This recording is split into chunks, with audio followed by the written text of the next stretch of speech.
Assalamualaikum warahmatullahi wabarakatuh.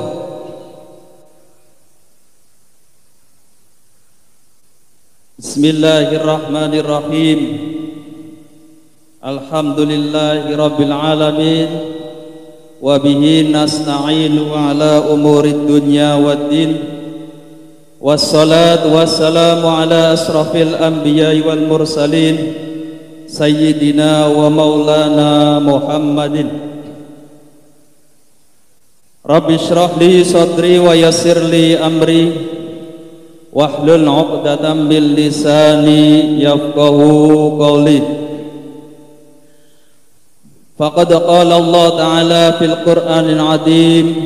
A'udzu billahi minasy syaithanir rajim. Bismillahirrahmanirrahim. Subhanalladzi asra bi'abdihi lailan minal masjidil haram ilal masjidil aqsa alladzi barakna haulahu linuriyahu min ayatina innahu was-sami'ul basir. Wa qala aidan wa qala an-nabiy sallallahu alaihi wasallam awwalu ma yuhasabu 'indallahi as-shalah. Puja dan puji syukur kehadirat Allah Subhanahu wa taala. Alhamdulillah, pada malam hari ini kita masih diberikan nikmat oleh Allah berupa nikmat sehat sehingga kita bersama-sama bisa berkumpul bermuajahah di tempat yang mulia ini dalam rangka memperingati hari besar Islam, yaitu Isra Mi'raj Nabi Muhammad sallallahu alaihi wasallam, sekaligus harlah NU yang ke-100 tahun ataupun 1 abad. Salawat serta salam tak lupa kami sanjungkan kepada baginda Rasulullah sallallahu alaihi wasallam, di mana kita berharap syafaatnya kepada beliau, dan mudah-mudahan kita termasuk semuanya yang mendapatkan syafaat kelak di hari kiamat. Amin amin ya rabbal alamin. Yang saya hormati hadratul muhtaramin, para alim, para ulama, para kiai, para sepuh, tokoh masyarakat, para ustadz wal ustadzah, pejabat pemerintah beserta perangkatnya, Banser, Bantuan Ansor Serbaguna, dan yang kami hormati juga para hadirin wal hadirat yang malam hari ini sudah hadir di halaman Masjid Jami Baitul Muttaqin. Baik, kita akan buka acara pada malam hari ini, malam Ahad tanggal 18 bulan Februari atau berketepatan dengan tanggal 27 Rajab tahun 1444 Hijriah. Saya akan bacakan susunan acaranya. Yang pertama adalah pembukaan, kemudian acara yang kedua adalah menyanyikan lagu Indonesia Raya dan Mars Yalal Waton. Kemudian acara yang ketiga adalah Gema Wahyu Ilahi. Acara yang keempat sambutan, dan acara yang kelima acara inti Mau'idhah Hasanah. Kemudian penutup acara yang keenam, terakhir penutup atau doa. Saya ucapkan ahlan wa sahlan bi hudurikum hadratul Syekh Habib Alwi yang sudah hadir di tengah kita semuanya. Baik, kita mulai acara pada malam hari ini. Kita mulai dengan bacaan Ummul Kitab ala hadiniyah wa ala qulatin solihah wa ila hadrati sayyidina Muhammad sallallahu alaihi wasallam wa ala alihi wa ashabihi wa azwajihi wa dhurriyyati wa ahli baitil kiram. Syaulillahi lahumul Fatihah. A'udzu billahi minasyaitonir rajim. Bismillahirrahmanirrahim. Alhamdulillahi rabbil alamin arrahmanir rahim maliki yaumiddin. Iyyaka na'budu wa iyyaka nasta'in ihdinas siratal mustaqim صراط الذين أنعمت عليهم غير المغضوب عليهم ولا الضالين. طلع البدر علينا من ثنيات الوداع وجب الشكر علينا ودعا للإله طلع البدر علينا من ثنيات الوداع وجب الشكر علينا ودعا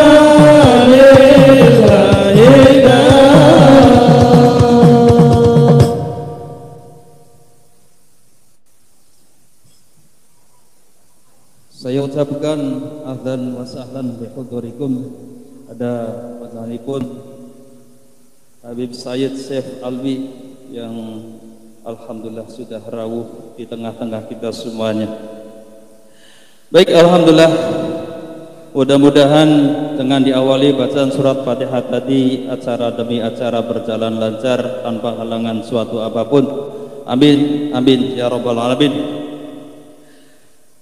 Acara yang kedua adalah menyanyikan lagu Indonesia Raya dan Jalal Watan. Hadirin dimohon semuanya untuk berdiri.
ولا تكون من الهمات اذهبوا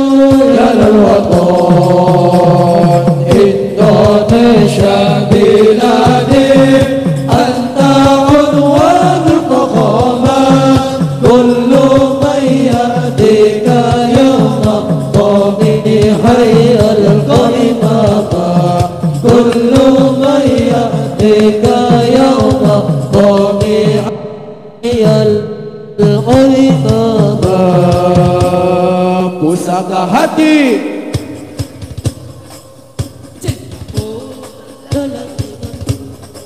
Jangan halangkan nasibmu, bangkitlah hai bangsaku. Pusaka hati, Hai tanah airku, cintaku dalam imanku. Jangan halangkan nasibmu, bangkitlah hai bangsaku. Indonesia biladi anta unwanu faqama. Kullu man yahdika yawma طبيعي القلمama. Kullu man yahdika yawma طبيعي Imam pusaka hati. Yang keras.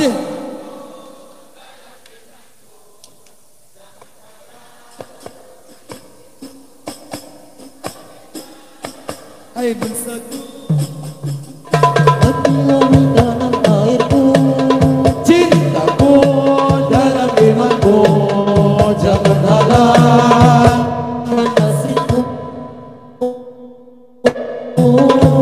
bangkitlah hai bangsaku.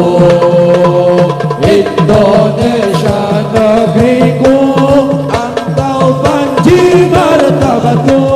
Siapa datang mengancam bukan binasa di bawah durimu. Siapa datang mengancam bukan binasa di bawah durimu. Siapa datang mengancam bukan binasa di bawah durimu. Siapa datang mengancam bukan binasa di bawah durimu. Sallallahu alaihi Nabi Muhammad Al-Qa'iri.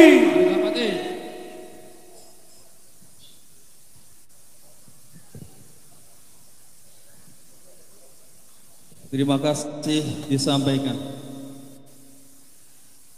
Baik, kita masuk pada acara yang ketiga adalah Gema Wahyu Ilahi yang dalam hal ini akan disampaikan oleh panjenenganipun Bapak Al-Ustadz Muhammad Nur. Kepadanya waktu dan tempat kami haturkan. Assalamualaikum warahmatullahi wabarakatuh. A'udzu billahi minasy syaithanir rajim.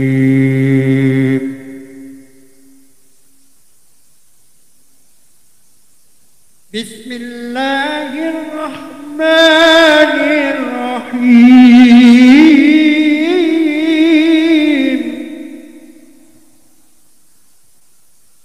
وليخشى الذين لو تركوا من خلفهم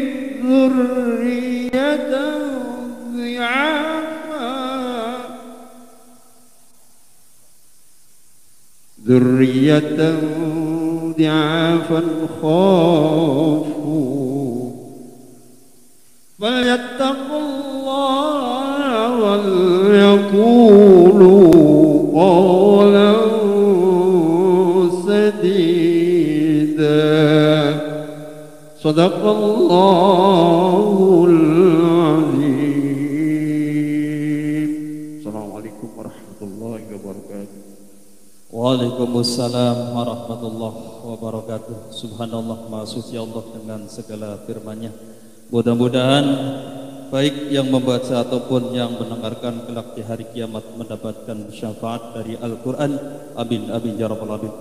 Kita masuk pada acara selanjutnya adalah sambutan dalam hal ini akan disampaikan oleh pemerintah desa warga Binangun. Dalam hal ini akan disampaikan oleh Bapak Uwu Qoribullah. Kepadanya waktu dan tempat kami persilahkan.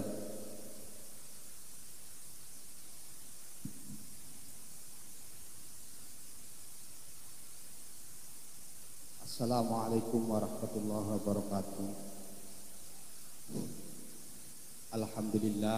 Alhamdulillahi ala ma fataha min ilhami wa waffaqna li tauhidihi wa ta'atihi وأشهد أن لا إله إلا الله وأشهد أن محمد رسول الله اللهم صل على سيدنا محمد وعلى آل سيدنا محمد. Yang saya hormati panjenenganipun Habib Said Sefi, ingkang kula hormati para kiai, para ulama, dewan asatidz, wabil khusus tokoh masyarakat dan seluruh masyarakat di Warga Binangun. Alhamdulillah pada malam hari ini kita masih diberikan nikmat, tentunya nikmat sehat, bisa hadir dalam aula Masjid Jami Baitul Muttaqin. Luar biasa pada malam hari ini.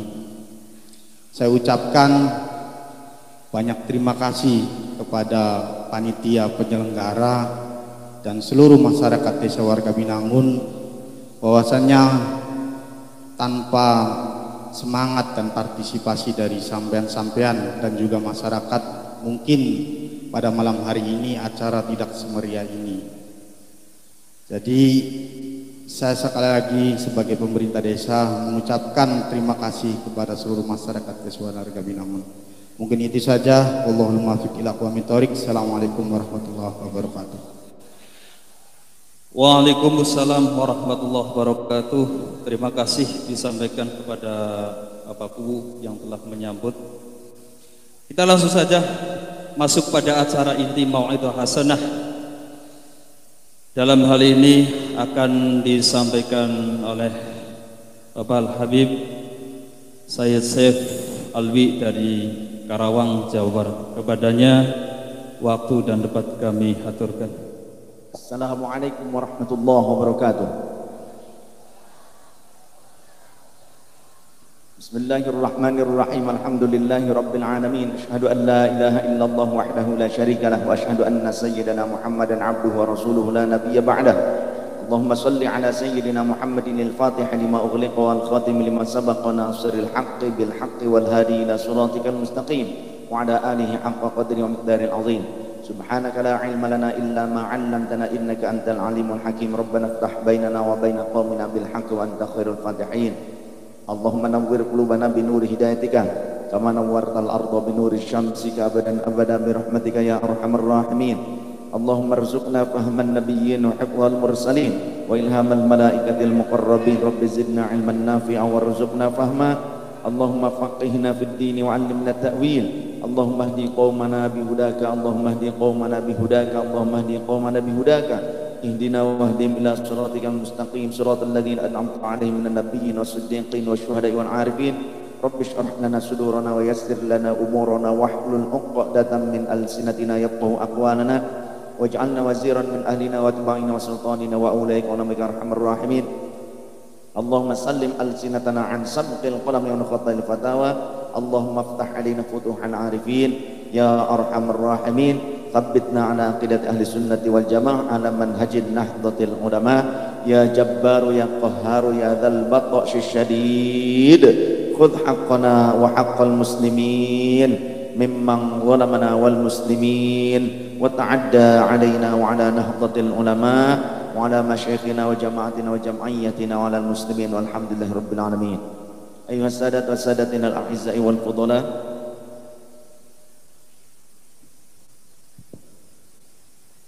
yang kami muliakan segenap para muallim wal muallimah, para guru yang dirahmati Allah, yang kami hormati Bapak Kepala Desa dan segenap tokoh pemerintah, tokoh masyarakat, para sepuh yang dirahmati Allah, sahabat-sahabat, para pejuang Nahdlatul Ulama, Muslimat NU, GP Ansor, Banser, Fatayat, Ibu PNU, Ibnu, Pergunu, Pagar Nusa, Les Bumi, PDNU, JRA dan segenap jamaah dan para pembina Masjid Al Baitul Muttaqin dan seluruh panitia penyelenggara dan jamaah yang hadir sekalian seluruhnya insyaallah dalam keridhaan Allah Subhanahu wa taala. Terima kasih juga kepada anak-anakku sekalian tim hadrah. Tim hadrah apa? Syarif Hidayatullah. Alhamdulillah.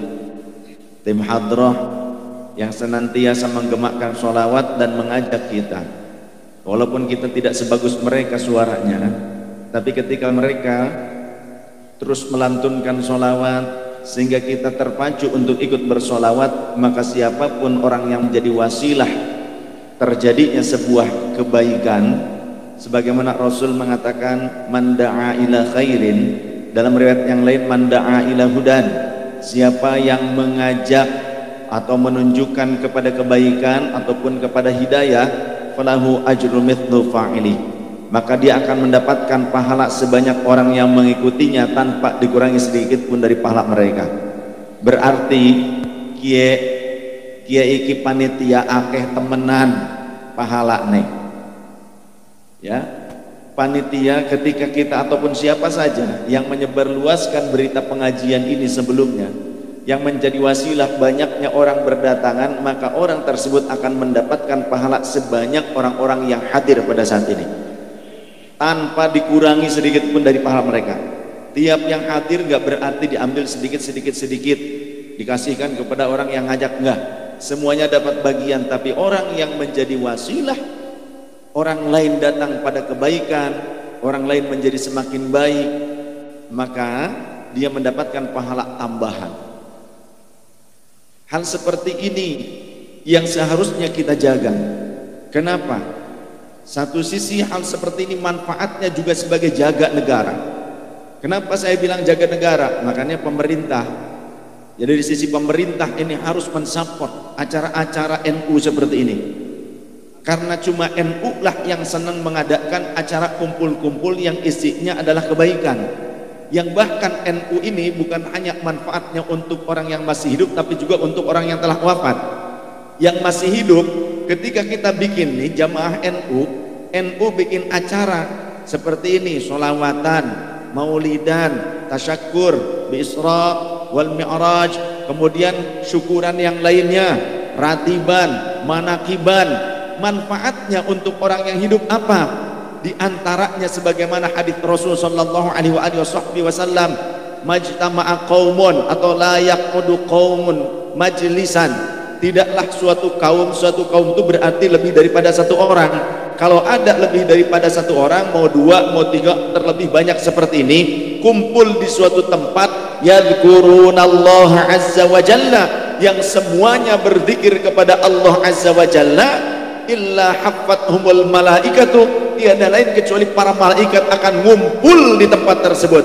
Yang kita lihat manusia hanya sekian, mungkin 1000 atau 2000 saja, tapi hakikatnya andai mata kita mampu melihat para malaikat itu kumpul. Bahkan dalam suatu riwayat, fayahuffuna bi ajnihatim ila sama'id dunya, mereka akan bersab-sab, mereka itu di atas kita ini, mereka sampai ngantri sampai ke langit pertama, berdesek-desekan untuk apa? Menaungi orang-orang yang senang berzikir bersama.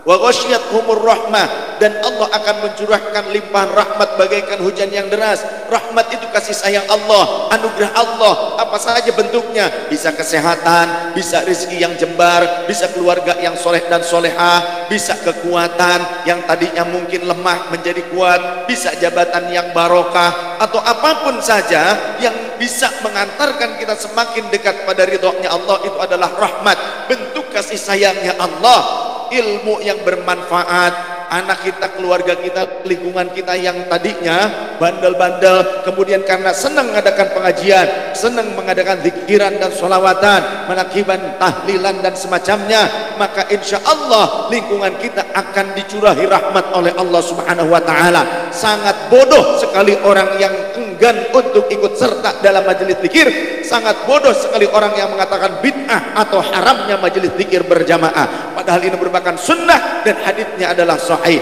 Kemudian wa nazalat alaihimus sakinah, dengan berkahnya orang ngumpul berzikir kepada Allah akan turun ketentraman. Kalau di lingkungan kita sering kita mengadakan acara seperti ini, zikir bersama, sholawat bersama, tadarus keliling, atau apa saja bentuknya kebaikan, thalabul ilmi, majelis ilmu, jangan cuma zikir, tapi sebaiknya juga dengan disertai ilmunya, ada kajian kitabnya, maka akan menjadikan tentraman yang turun dari Allah Ta'ala untuk lingkungan kita. Bukan hanya orang-orang yang duduk itu saja, tapi kata Al-Imam Abdul Wahab Asy-Sya'rani, di dalam kitab Al-Anwarul Qudsiyah, beliau seorang ulama muhaddits dan juga ulama ahli tasawuf. Beliau menjelaskan satu perkumpulan kebaikan seperti ini, majelis ilmu, majelis sholawat, majelis zikir, majelis tadarus Al-Quran, maka akan menjadi naungan bagi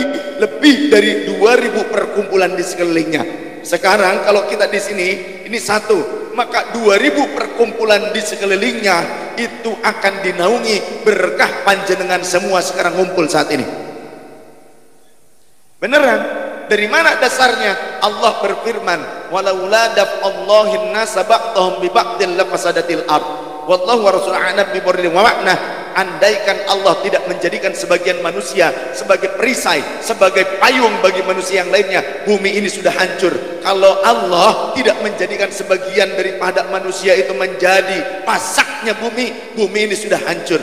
Maka ada manusia-manusia yang Allah jadikan sebagai benteng yang kokoh, hirzun, benteng yang kokoh, menjadi payung. Siapa? Di antaranya jamaah NU Nahdlatul Ulama, Jam'iyah Nahdlatul Ulama yang senangnya zikiran, senangnya tahlilan, karena yang paling utama zikir selain Al-Quran adalah kalimat la ilaha illallah, afdhalul dzikri la ilaha illallah. Maka orang NU berarti payungnya dunia, payungnya jagat. Maka NU slogannya di 1 abad pertama, merawat jagat, membangun peradaban.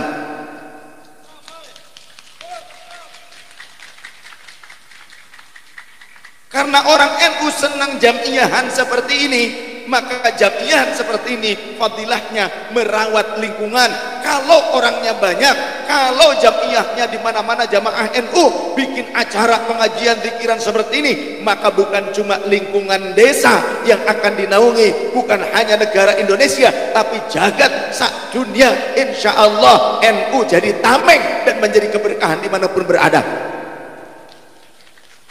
Bukan kata orang, saya menyaksikan sendiri. Saya ngaji ke Hong Kong, saya ngaji ke Korea Selatan, saya ngaji ke Taiwan, saya ngaji ke tempat-tempat yang lainnya, di Jepang, di mana ternyata orang sana senang dengan yang pakai pakaian loreng-loreng ini dan juga yang pakai pakaian pangsi. Siapa? Banser dan pendekarnya Banser, pendekarnya NU, Pagar Nusa.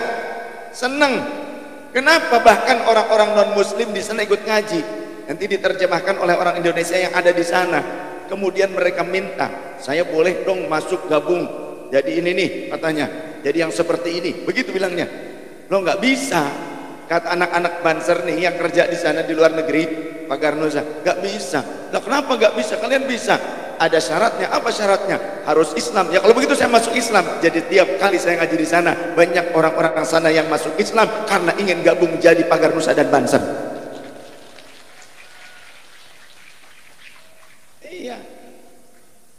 Ada ormas lain yang ingin mendeklarasikan di sana, tapi ditangkap oleh pemerintah setempat dan dideportasi. Awas, hati-hati. Tapi NU di sana resmi di luar negeri pun. Maka NU bukan cuma ada di Dermayu, bukan hanya ada di Indonesia, tapi NU ada di mana-mana. Di Amerika ada juga teman-teman kita yang Nahdlatul Ulama, pengurus NU di Amerika. Di Belanda, di mana-mana, di berbagai negara, di Rusia juga ada. Maka NU ini merupakan representasi dari ajaran Islam yang sebenarnya yang diajarkan oleh Rasulullah Sallallahu Alaihi Wasallam. Karena NU memiliki pengajaran yang toleran.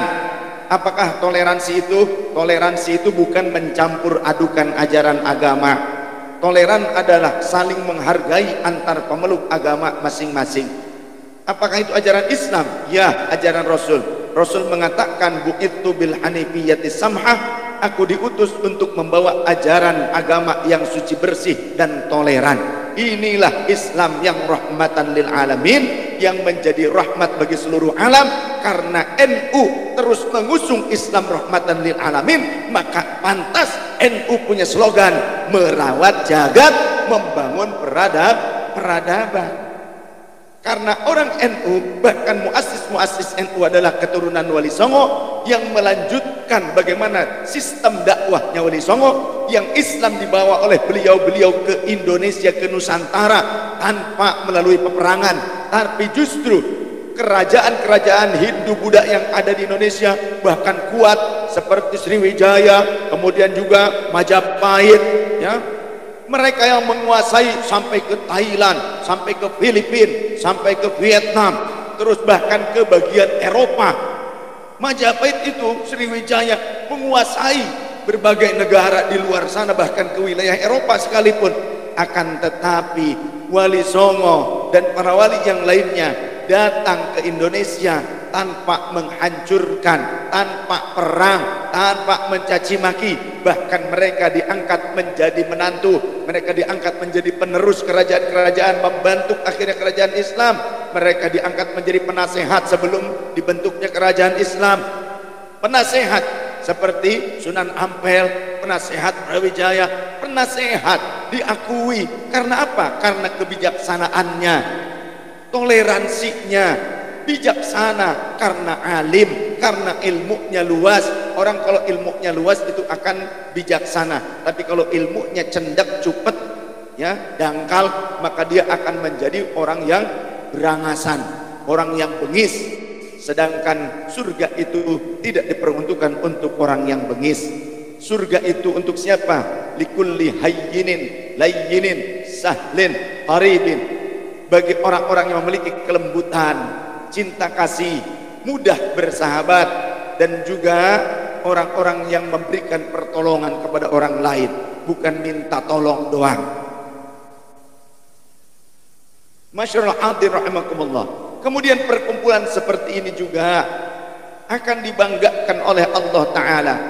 Wa dzakarahumullahu fi man indah, dan Allah akan membanggakan orang yang senang tahlilan, senang solawatan, senang muludan, senang manakiban, ya, senang ratiban, pikiran.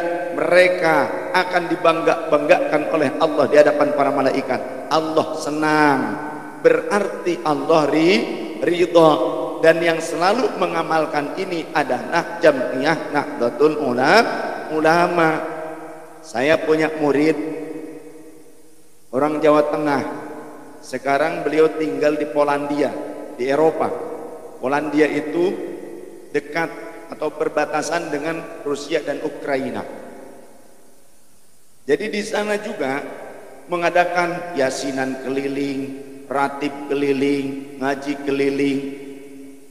Dan banyak orang-orang sana yang ternyata ingin ikut, walaupun mereka belum masuk Islam.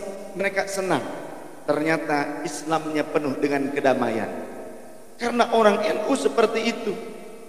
Jangan sampai kita keluar dari Nahdlatul Ulama, jangan sampai keluar. Karena bahkan sekarang sudah muncul orang yang mengaku Ahlus Sunnah wal Jamaah, kelompok yang mengaku sebagai pembela Al-Quran dan Sunnah Rasul, akan tetapi hakikatnya, nyatanya ingkarul Quran was Sunnah. Mereka orang yang mengingkari Al-Quran dan Sunnah. Contoh, mereka mengingkari tentang manfaat dari berbagai macam ibadah yang sampai kepada ahli kubur. Contoh tentang tahlilan, zikiran, sodakohan, pembacaan Al-Quran, katanya nggak sampai pahalanya kepada ahli kubur. Benarkah demikian? Jargon mereka kembali pada Al-Quran dan Sunnah. Kalau mereka ngajak kita untuk kembali pada Al-Quran dan Sunnah, kita jawab, kembali ya kembalilah, karena kalian yang telah meninggalkannya. Sedangkan kami orang NU tetap merawat dan mengamalkan Al-Quran dan Sunnah. Betul?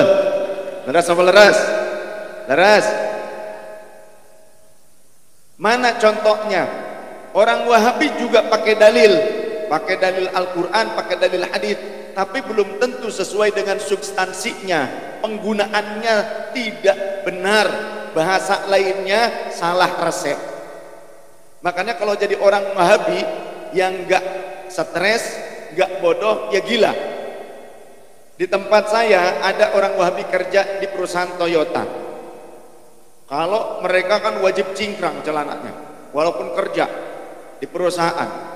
Bosnya manggil, mau dipromosikan, kamu mau gak naik jabatan, tapi celanamu jangan cingkrang setengah betis begitu, bingung, bertolak belakang bingung, tanya ke ustadznya, kata ustadz tidak boleh celana yang sampai menutup mata kaki, finnar, itu akan masuk ke dalam neraka. Tapi satu sisi cicilan masih banyak, kalau naik jabatan kan lumayan duitnya tambah. Aduh, sisi lain kata ustadznya masuk neraka, sesat. Sisi lain kata bosnya naik jabatan, bingung sampai rumah gimana, di Perumnas di Karawang. Sampai rumah istrinya dihajar habis-habisan, anaknya ditendangin, stres, bingung. Itu orang Wahabi. Kalau jadi orang Wahabi itu bingung, makanya mendingan jadi wong NU bae, wis adem ayam ya, gih. Terus orang Wahabi menggunakan dalil untuk menafikan apa yang diajarkan oleh Rasul. Mereka menggunakan contoh ayat surah An-Najm ayat 39, wa alaysa lil insani illa ma sa'a wallahu wa rasuluhu a'lam bi murdi wa ma'na.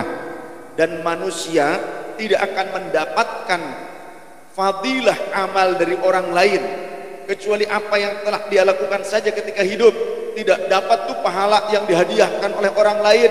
Kalau kita meninggal katanya tidak akan dapat manfaat dari pembacaan Quran, sodako, zikiran, doa, tahlil. Kata orang Wahabi, ayatnya sih benar, Al-Quran ada, tidak pernah terhapuskan ayat tersebut dari Al-Quran surah An-Najm ayat 39. Tapi orang Wahabi itu memahami dalil hanya sebatas tekstual, arti secara harfiah atau lafziyah saja. Tapi kalau Kiai NU memahami sebuah dalil itu detail sampai per hurufnya, itu menjadi sebuah ketetapan bagaimana substansinya. Jadi tidak langsung istinbat hukum, dikaji secara luas. Huruf yang pertama dari surah An-Najm ayat 39, wa al-laisa, berarti hurufnya adalah huruf wawu, dan huruf wawu merupakan harfu atfin. Harfu atfin tergantung maktub alaihnya, berarti ada korelasi dengan ayat-ayat yang lainnya.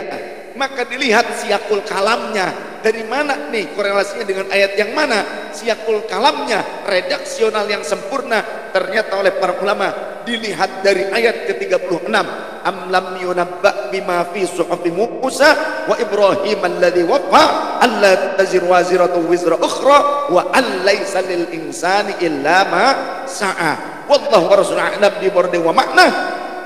Apakah kalian tidak membaca klausul-klausul syariatnya Allah yang terdapat di dalam suhufnya Nabi Musa dan suhufnya Nabi Ibrahim yang senantiasa menepati janji? Artinya ini merupakan undang-undang syariat yang Allah tetapkan untuk umat Nabi Musa dan umat Nabi Ibrahim alaihi wassalatu wassalam. Apa? Seseorang tidak menanggung dosa orang lain dan seseorang tidak menerima fadilah dari pahala yang dilakukan amalnya oleh orang lain.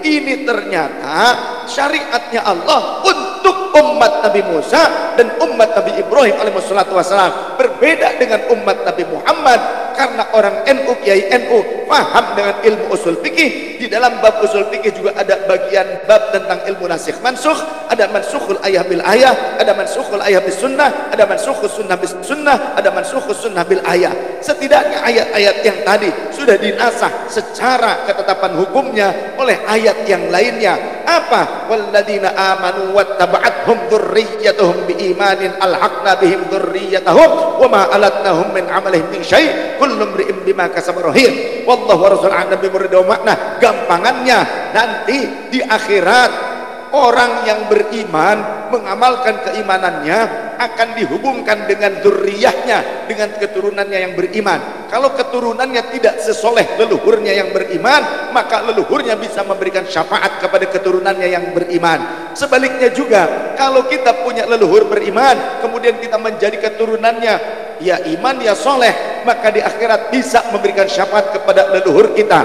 Maka beruntunglah bagi kita yang memiliki leluhur yang soleh dan juga memiliki anak keturunan yang soleh. Setidaknya salah satu bentuk kesolehan mereka diantaranya berdoa, membacakan Al-Quran untuk kita yang telah wafat. Kalau kita sudah wafat, di sini sudah wafat apa belum? Belum. Kira-kira sampai tidak kalau ada orang yang belum wafat kemudian dihadiahi bacaan Quran seperti Fatihah? Sampai tidak? Sampai tetap. Kalau kepada orang yang meninggal saja sampai, apalagi kepada yang masih hidup. Gak perlu JNT, gak perlu JNE, gak perlu si cepat, gak perlu pos, gak perlu, karena ada khusus yang menjadi kurirnya. Siapa? Para malaikat Allah, malaikat rahmat. Sehingga kalau kita ingin punya anak yang soleh dan solehah, jangan lepas setiap ba'da solat satu persatu dihadiahi Fatihah. Setiap ba'da solat, si fulan anakku fulan bin fulan, al-Fatihah lahul Fatihah, fulanah binti fulan lahal Fatihah. Satu persatu difatihahi anak kita tiap ba'da solat. Karena zaman sekarang anak itu kalau dinasihati oleh orang tua, kalau dicarek cek Sunda mah oleh orang tua malah nembal. Ya benar, zaman sekarang. Terlebih anak-anak sekarang lebih jarang di pengajian, yang lebih senang mereka dan bahkan menjadi doktrin yang setiap saat masuk ke dalam otak mereka adalah gadget, ponsel. Setiap saat masuk doktrin-doktrin itu ke otak dan pribadi mereka, sehingga akan sulit bagi kita di zaman ini untuk bisa mencetak generasi anak-anak yang soleh dan solehah. Namun jika ingin memiliki generasi anak yang soleh dan solehah, solehkan dulu kita. Kenapa? Karena kata Rasulullah sallallahu alaihi wasallam, birru abaakum tabirrukum abnaukum. Berbuat baiklah kalian kepada orang tua kalian, niscaya nanti anak-anak kalian akan berbuat baik kepada kalian. Jangan harap anak-anak kita berbakti kepada kita kalau kita tak mampu berbakti kepada orang tua kita. Jangan salahkan anak kita kalau anak kita bandel, karena ternyata dia melihat kita. Karena al-baitu madrasatul ula, rumah merupakan tempat pendidikan pertama, sekolah pertama bagi anak-anaknya. Kalau orang tuanya sering ribut, maka jangan harapkan anaknya akan tenang dan tentram, berbudi pekerti yang luhur. Kita harus menjadi uswatun hasanah, contoh yang terbaik untuk anak-anak kita, karena anak-anak merupakan kasab kita. Bahkan memberikan nafkah yang terbaik, kata Rasul, nafkah kalian untuk anak-anak kalian yang terbaik adalah min kasbikum, dari hasil usaha kalian. Orang Indramayu, khususnya desa Cirebon lah isun ge wong Cirebon.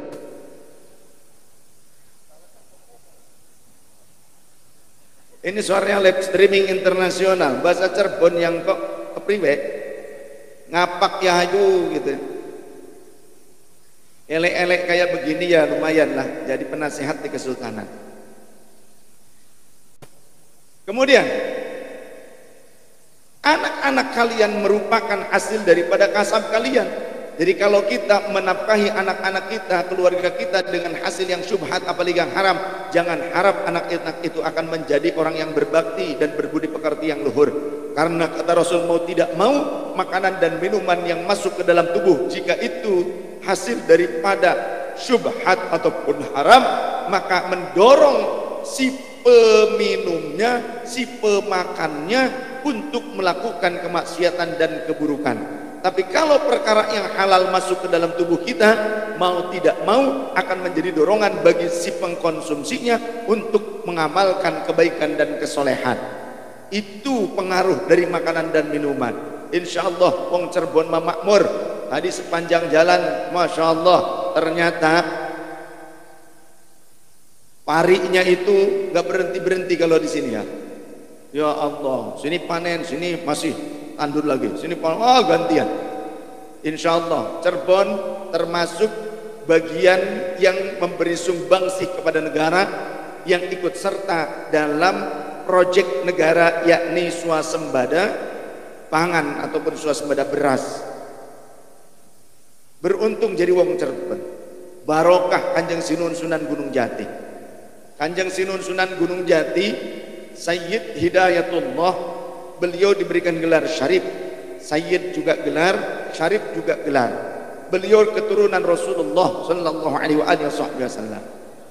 Dicatat oleh seorang mufti dari Tarim dari Yaman, yang sekitar 130 tahun yang lalu keliling termasuk ke Nusantara, termasuk datang ke Cirebon, mendata keturunan-keturunan dari Sayyid Alwi Ammul Faqih, paman dari Al-Faqih Muqaddam, keturunan Rasul sallallahu alaihi wasallam, yang kita kenal istilahnya orang sini Habib. Padahal istilah Habib kalau di Indonesia ini baru familiar belasan tahun terakhir saja. Baru familiar belasan tahun. Lawang Cirebon biasanya nyaluk ke ayib ya. Kula niki sengen teng Cirebon dipanggilnya ya Kang Ayib. Ya, dipanggilnya Kang Ayib. Tapi sekarang kan kalau di Cirebon sudah mulai familiar istilah Habib. Sebetulnya istilah Habib itu dari siapa? Dari Al-Habib Umar bin Abdurrahman Al-Attas, Yaman. Beliau yang mencetuskan istilah itu kepada Sadatul Alawiyyin, Sayyid. Karena kalau zaman dulu, zaman Rasulullah dipanggilnya Sayyid. Karena Rasul sendiri mengatakan, anak Sayyid waladi Adam yaumal qiyamati wala fakhra.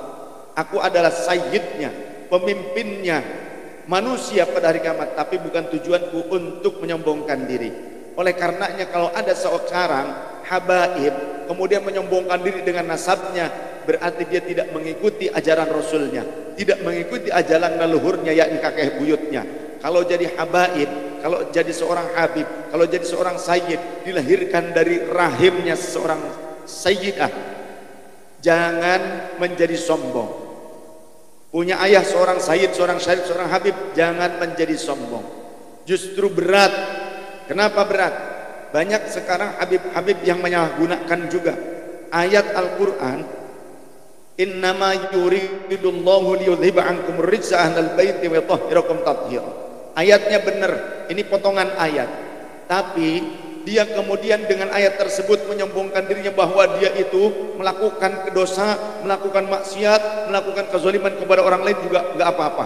Datang ke ustadz, datang ke kiai, datang ke Pak Kubu, minta duit, kalau nggak dikasih ngancam-ngancam kualat. Menurut dia tidak mengapa. Ngambil istri orang, ngambil dombanya orang, ngambil motornya orang, ngambil kain sarungnya orang. Kain sarung kiai lagi dipakai, PHS diminta.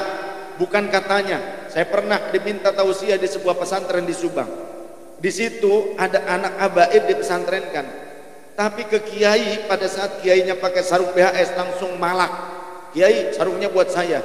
Kata kiai, beb jangan yang ini mas sudah dipakai, gak bagus, itu aja yang baru ada di rumah, biar saya kasih yang baru saja. Gak mau kiai, yang itu sekarang lepaskan. Disuruh dilepasin. Untung kiai pakai celana pangsi, kalau enggak kan pating gobel-gabel. 3 rangkepan, sempak iya. Seperti itu ternyata ada kejadian bukan katanya. Jadi saya mendapati kasus-kasus seperti itu. Jangan sampai di Cirebon kejadian seperti itu juga. Kemudian baru tadi ketika saya di hotel, saya ditelepon dari wilayah Subang. Ada orang mengaku habaib menikahi seorang wanita yang kemudian dia menikahi lagi wanita yang lain yang ternyata adiknya. Tidak diceraikan dulu, belum menikah, tapi dua-duanya adik kakak dikawin bareng. Akhirnya Banser sana nelpon saya, gimana Bib ini? Khawatir gimana? Kata saya, ini berarti melanggar syariat. Kumpulkan dengan MUI di sana, kumpulkan dengan KI di sana. Kalau perlu nanti, karena saya jadwalnya padat, coba yang lain sajalah. Dan jika ini meresahkan, sudah meresahkan katanya.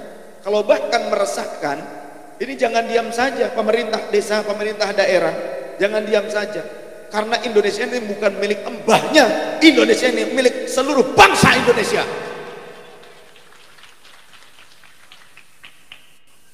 Bukan milik bapakmu.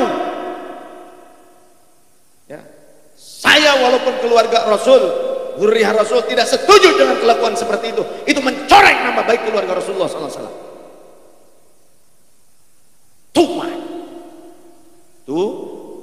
Tuma. Alas. So, ada di sini yang hadir, nggak terima. Sini, naik ke atas. Debat ilmiah dengan saya. Tuma.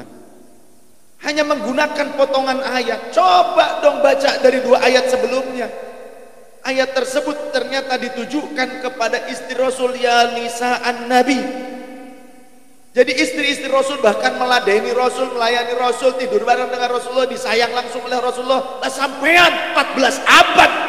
Keturunan juga sudah 14 abad. Istri Rasul walaupun hidup dengan Rasul tetap diancam dan diberikan motivasi oleh Allah di 2 ayat sebelumnya.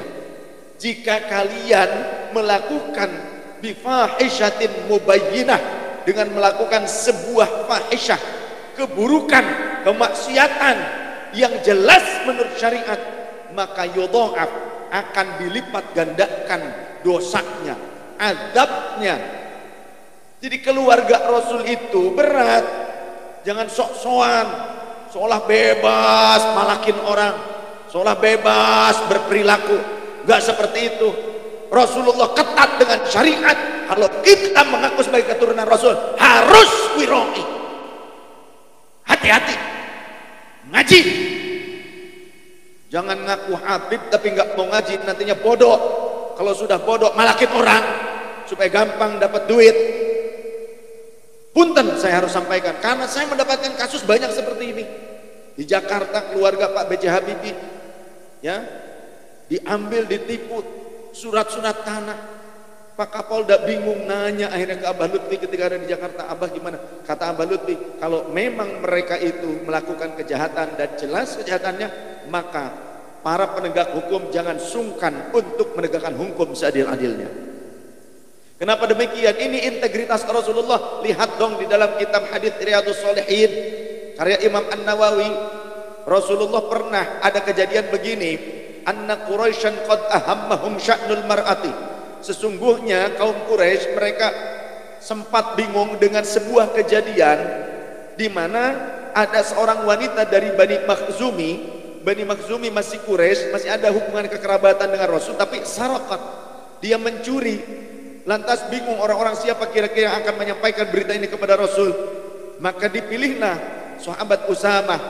Maka fakallamahu Usamah, sahabat Usamah yang sudah seperti anaknya Rasul sendiri. Dia bicaralah kepada baginda Rasul. Apa yang terjadi? Rasul marah. Rasul pernah marah, tapi bukan pemarah. Bedanya dengan kita dikit-dikit marah. Kalau Rasul sedikit marahnya, kita dikit-dikit marah. Kalau Rasul sedikit tidurnya, kita dikit-dikit tidur. Rasul sedikit marah, kita dikit-dikit makan. Ya, maksudnya badok baik.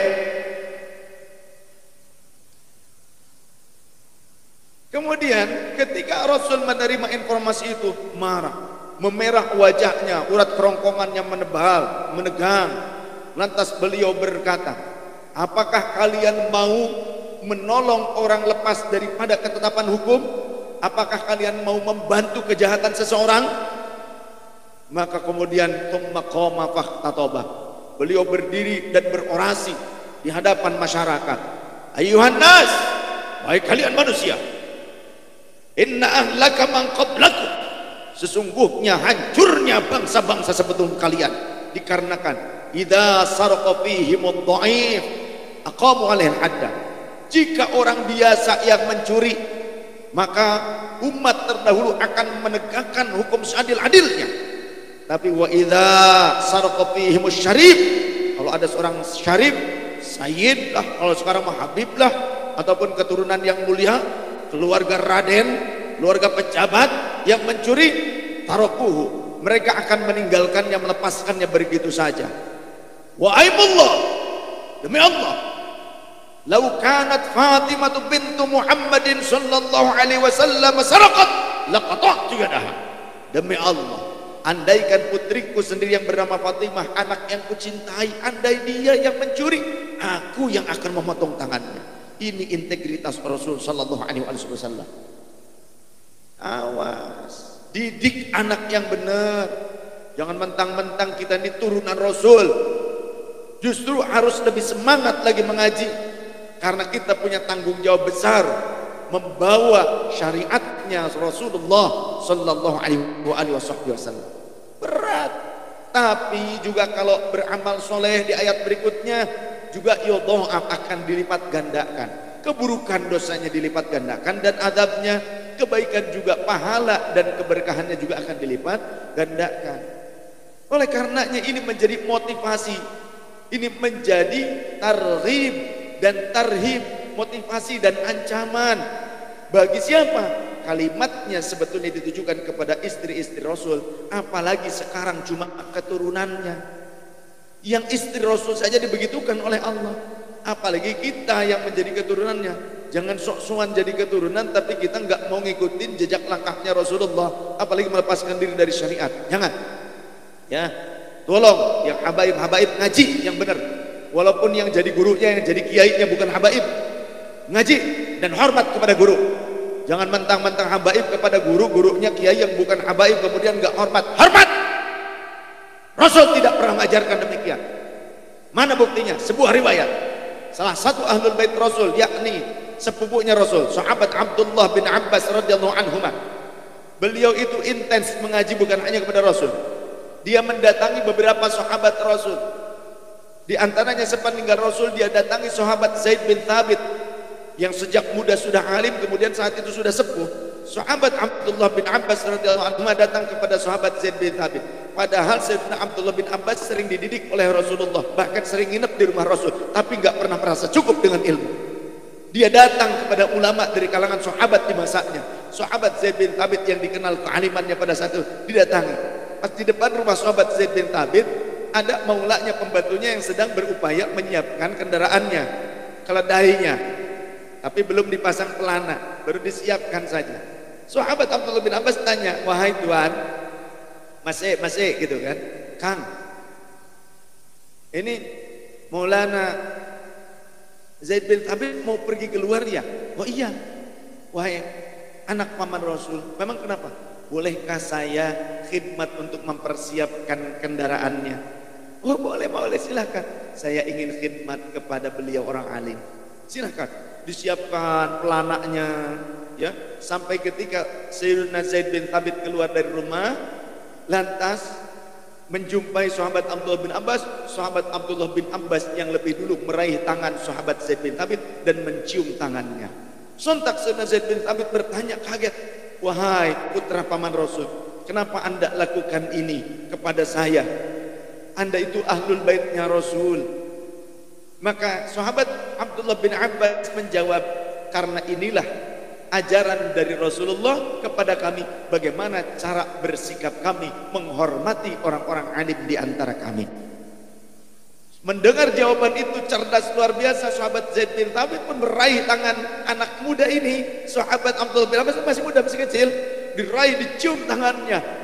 Seperti inilah ajaran Rasul kepada kami, bagaimana cara kami menghormat ahlul baitnya Rasul. Jadi saling menghormati satu sama lain. Jangan hanya menuntut umat ini supaya menghormati kita tanpa kita bisa memberikan tuntunan yang baik kepada mereka dan menghormati mereka. Jangan hanya ingin dicintai tanpa mampu memberikan cinta kasih kepada sesama. Karena nama atau istilah Habib adalah orang yang pantas untuk dicintai dan juga senantiasa mencintai. Itu istilah Habib. Jangan hanya bertepuk sebelah tangan, hanya ingin dicintai, tak mampu memberikan cinta. Padahal Rasul mengatakan, man la yarhamu la yurhamu. Siapa yang tak mampu menyayangi orang lain, dia tak pantas disayangi. Sallallahu alaihi Nabi Muhammad. Sallallahu alaihi Nabi Muhammad. Salawat manggaskeun.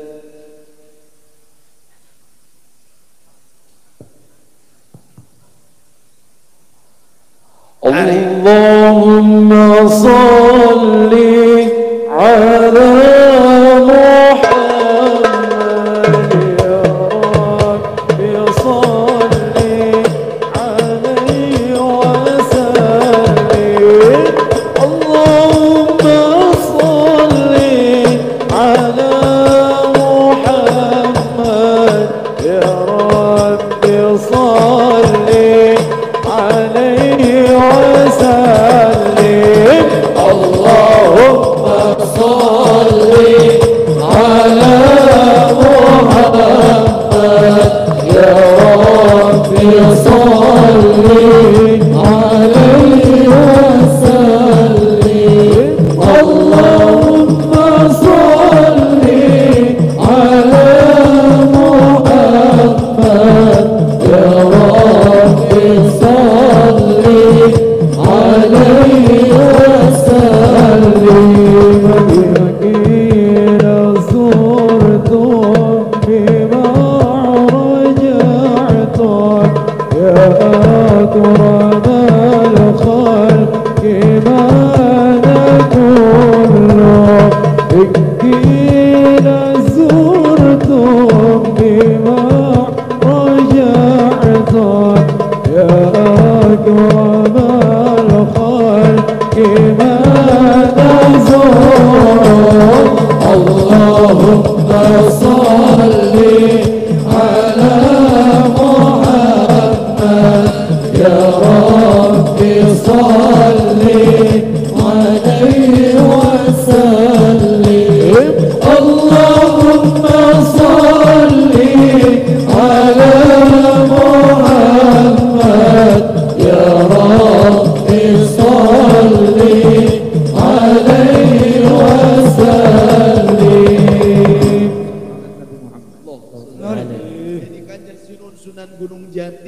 dan wali songo itu semuanya ahlul bait Rasul.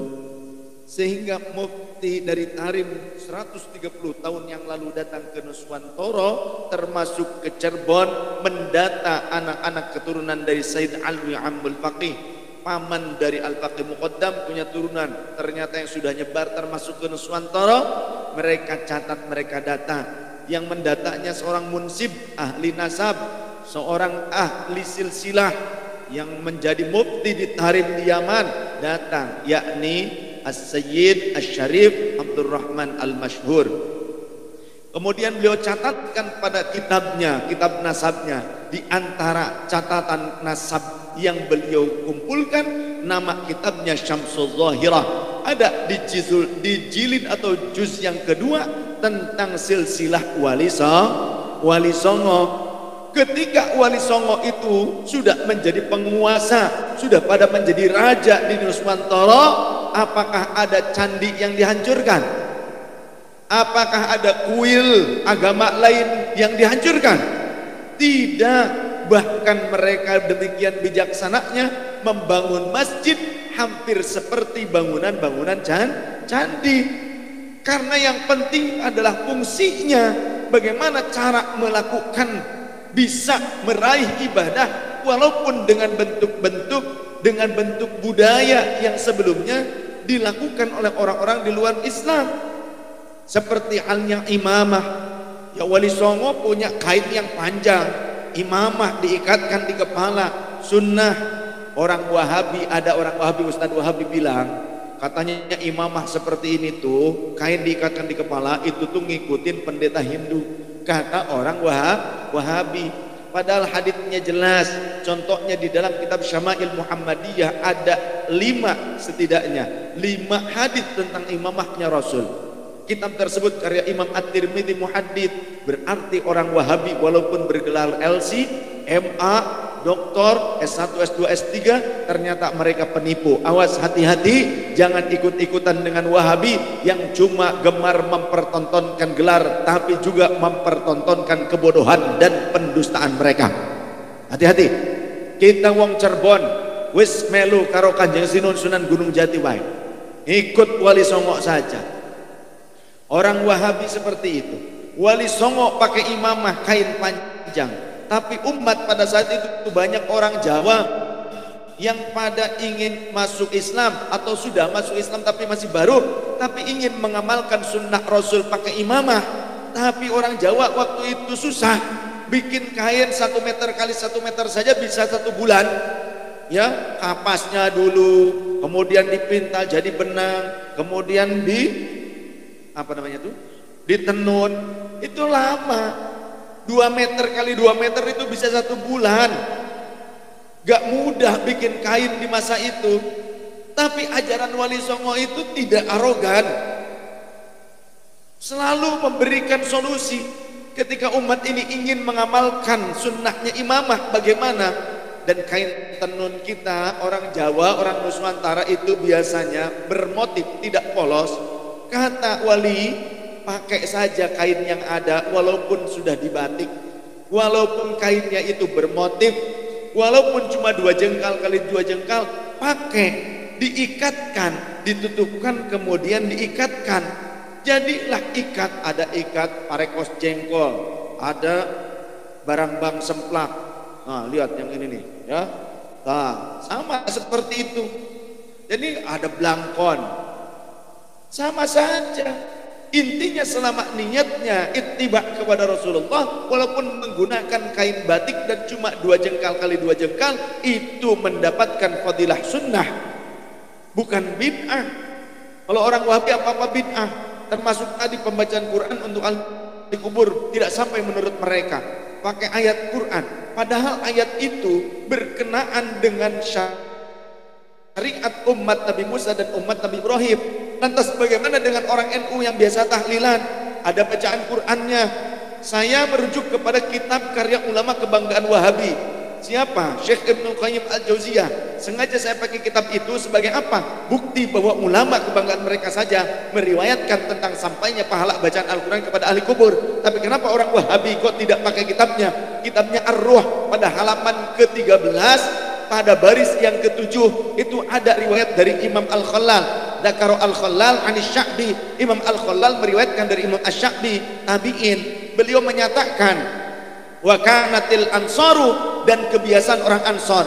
Kalau ada lafaz kana disandingkan dengan asma manusia seperti kanan nabiyyu, maka ini maknanya kebiasaan atau tikror, kebiasaan. Di sini juga wa kanatil ansaru, dan kebiasaan para sahabat Ansor idza mata ahaduhum, jika salah seorang di antara mereka wafat, ikhtanafu ila qabri akhihi, maka mereka para sahabat Ansor akan bergantian datang ke kubur saudara Ansor yang sudah wafat lebih dulu untuk yaqra'una indahul qur'ana, untuk membacakan bersama-sama Al-Quran kepada ahli kubur. Untuk si ahli kubur di samping kubur tersebut, berarti manfaat bacaan Quran sampai tidak kepada ahli kubur, sampai tidak kepada ahli kubur. Yang bilang gak sampai suruh mati duluan, nanti kita bacakan Al-Quran, kita hadiahkan Fatihah. Kemudian bagaimana untuk bisa taunya, kita berikan ponsel plus kuotanya, kita WhatsAppan. Sallallahu alaihi Nabi. Leres. Ada di sini yang nggak percaya sampai. Percaya apa tidak?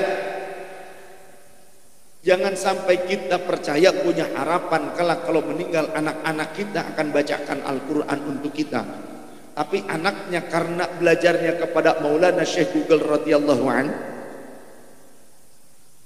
sehingga kemudian berjumpa mendapati ustadz-ustadz Wahaboy yang apa-apa bid'ah, gak sampai, padahal mereka sendiri belum mati, belum merasakan. Coba kalau mereka mati dibacakan, pasti mereka akan bilang sampai woi gitu. Mana bukti sampainya? Gak pernah ada kabar bahwa orang yang telah meninggal dihadayahi tahlilan Fatihah kemudian balik lagi dia minta, mana kau gak sampai? Gak ada. Berarti itu sampai semua. Buktinya mereka gak balik lagi. Betul? Sallallahu alaihi Nabi. Sallallahu alaihi Nabi. Maulaya salli wa sallim على حبيبك خير خلق كلهم مولاي صل وسلم دائما ابدا على حبيبك خير خلق كلهم.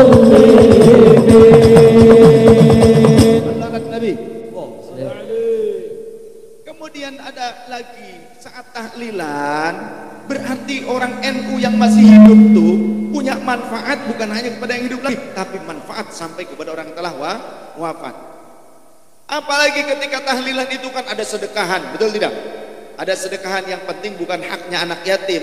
Ini sedekah memang dari haknya ahli waris yang memang sudah dewasa, atau memang harta milik ahli warisnya itu sendiri, harta pribadi, anak-anaknya, keluarganya, itu tidak masalah. Yang penting bukan harta haknya si anak yatim. Kalau harta anak yatim pisahkan, jangan dipakai buat kendurenan, buat tahlilan, sodakohan. Jangan kalau harta anak yatim, harta yang pribadi saya yang dipakai. Ya, itu yang tidak boleh tuh. Bukan tidak boleh tahlilannya, bukan tidak boleh sodakohannya. Kata siapa? Di dalam hadits-hadits yang sahih di antaranya, ja'a rajulun ilan nabi sallallahu alaihi wasallam. Datang seorang sahabat kepada baginda Nabi, faqala, kemudian ia bertanya, ya Rasulullah, inna ummi qad uqtulitat nafsuha, ibuku sesungguhnya telah wafat, apa yang fa'uha in tasaddaqtu anha, apakah bermanfaat jika aku bersedekah atas nama almarhumah ibuku? Qala Nabi, maka Nabi menjawab, na'am, ya, bermanfaat. Fa inna li makhrafan, karena aku punya sebidang kebun ya Rasul. Fa ushiduka anni qad tasaddaqtu anha, maka aku mohon saksikan saat ini pula ya Rasul, aku sedekahkan kebun milikku, bukan hasil warisan dari ibuku, bukan, kebun milikku aku sedekahkan atas nama almarhumah ibuku. Jadi kalau ada orang sini langsung, bib, saya sedekahkan nih tanah, kebun, sawah sekian bib, mohon disaksikan, mohon diterima. Diterima banget. Atas nama almarhumah ibu saya, atas nama almarhum bapak saya, gitu. Itu sampai, ya, sampai. Dan ini hadza haditsun sahihun, haditsnya sahih. Lantas kata orang Wahabi, tapi kan nggak pakai 3 hari, 7 hari, 40 hari, 100 hari, haul apaan itu? Itu ngikutin kebiasaan orang Hindu. saya tuh sering diminta kadang di keraton, ya di kesultanan, tausiah dan doa lintas agama. Jadi saya yang tausiah, saya yang doa. Yang hadir itu pendeta dari Bali, ada pastor-pastor dari berbagai agama, bahkan orang-orang Konghucu, Tionghoa juga. Itu ngumpul. Saya yang tausiah, saya yang doa. Beresnya makan-makan. Pada saat makan-makan saya ngobrol lah dengan pendeta-pendeta, dengan biksu, ya, dengan pastor. Saya nanya yang ke pendeta Hindu, Pak Pendeta, mohon maaf saya mau tanya, kalau di Hindu itu apa benar ada tahlilan? Apa itu tahlilan Habib? Itu yang la ilaha illallah. Itu kan orang Islam. Oh iya, cuma ada orang yang nuduh kita, padahal mereka ngakunya Islam juga. Katanya tahlilan daripada orang Hindu. Apa iya? Makanya saya mau langsung tabayun, gitu loh, cross check. Makanya kan di sini juga fotonya apa itu? Judulnya, temanya. Menjadi generasi milenial sejati dengan tabayun ala nabi, kan gitu kan? Tabayun dulu, jangan asal. Jadi saya tabayun. Kalau orang Wahabi kan asal lempar fitnah, nggak pakai tabayun mereka. Kalau sudah berlari begitu saja. Kita sampai nanya padahal kita paham. Gak ada lah orang di luar Islam pakai la ilaha illallah, la ilaha illallah. Kan tahlilan. Istilah tahlilan itu memperbanyak kalimat tahlil, yakni kalimat la ilaha illallah. Karena kalau sholawatan berarti memperbanyak kalimat sholawat kepada Nabi. Kalau takbiran berarti memperbanyak kalimat Allahu Akbar. Kata mereka kalau tahlil itu sunnah tapi tahlilan bid'ah. Sholawat itu sunnah tapi sholawatan itu bid'ah. Ya, takbir itu sunnah tapi kalau takbiran itu bid'ah. Saya tanya, lantas bagaimana kalau sholat Jumatan? Tiap Jumat kita sholat Jumat, istilahnya Jumatan, bid'ah enggak? Bingung Wahabi, mau tak kepret, kasihan gitu kan, padahal udah kepret main udah wis tuman sih. Jadi dari mana dong lantas? Kemudian bagaimana dengan sedekahan atas orang yang telah meninggal 3 hari, 7 hari, 40 hari, 100 hari, pas setahunnya, ada nggak Pak Pendeta? Nggak ada, Bib. Di tempat kami, di ajaran kami yang ada itu adalah perayaan Sadda. Sadda itu sedo mungkin ya. Di mana ketika diyakini sudah hancur lebur tubuhnya, di situ saat di mana dia itu ruhnya akan naik ke kahyangan, ke surga. Itu dilaksanakan di 12 tahun setelah penguburan si mayat tersebut. Setelah 12 tahun baru ada perayaan Sadda. Motong kerbau apa gimana sedekah bahasa. Tapi 12 tahun gak ada tuh yang 3 hari, 7 hari, 40 hari. Lantas uang NU biasa nih singa malakan tahlilan telung dino, hitung dino, 40 dino, natus apa nyatus mungkin nih, nyatus uang Sunda nyatu, ngerti nyatu? Badok. Jadi kalau orang Sunda nyatu wae maneh, badok wae maneh gitu, badok wae sirak gitu, nyatu beda. Kalau nyatus orang Sunda, natus di sini nyatus. Kemudian haulan, biasa haulan di sini warga sini haulan ya, nyewu, mendang. Itu dari mana? Ternyata itu riwayatnya dari sahabat Umar ibn Khattab radhiyallahu anhu. Ada di dalam riwayat dalam kitab karya Imam Jalaluddin As-Suyuti qaddasallahu sirrah yang berjudul Al-Hawi lil Fatawa juz kedua. Kata sahabat Umar, as-sadaqatu atau annas-sadaqata ba'da dafni, sesungguhnya sedekah setelah dikuburkannya si mayat, yabqa thawabuha ila 3 ayyamin, pahalanya akan tetap mengalir kepada si mayat sampai hari yang ketiganya. Was-sadaqatu fi 3 ayyamin, dan sedekah di hari yang ketiganya, yabqa thawabuha ila 7 ayyamin, akan sampai terus pahalanya mengalir kepada si mayat hingga 7 harinya. Kemudian sedekah fis sabi'i di hari yang ketujuhnya, yabqa ila 25 yauman, sampai yang ke-25 harinya. Cuma sayang kalau di Indonesia nggak dipakai yang 25 hari. Ketika saya di Turki, orang Turki itu sama seperti kita, tahlilan, sedekahan, ada 3 hari, 7 hari, plus yang 25 hari sebelum 40 hari. Kalau di kita kan dilewat langsung ke 40 hari. Tidak masalah. 5 akan sampai ila arba'ina yauman, sampai 40 hari. Dan sedekah di ke-40 harinya dari kematian dari penguburannya, yabqa ila mi'atin, akan sampai pada hari ke-100-nya, istilah kita nyatus. Was shadaqatu fil mi'ati, dan sedekah di hari yang ke-100-nya yabqa ila sanatin, akan terus mengalir kepada si mayat sampai 1 tahun dari penguburannya. Was shadaqatu fis sanati, dan sedekah di saat haulnya, di saat tepung tahunnya, maka yabqa ila alfi amin, akan terus tetap mengalir pahalanya kepada si mayat sampai 1000 tahun yang akan mendatang sekalipun.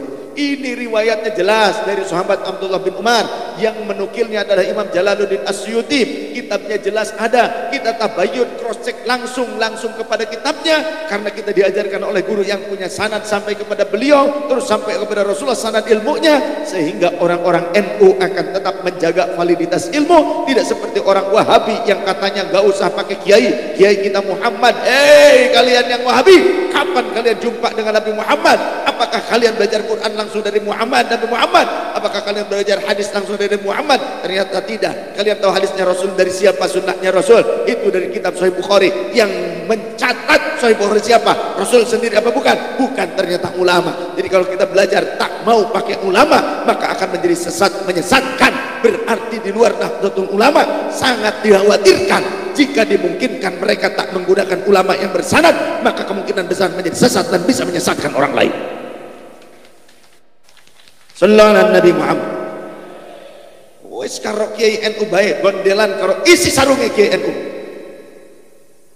Hah? Sarung apa isi sarung? Yang saya maksud kiai NU zaman pengen.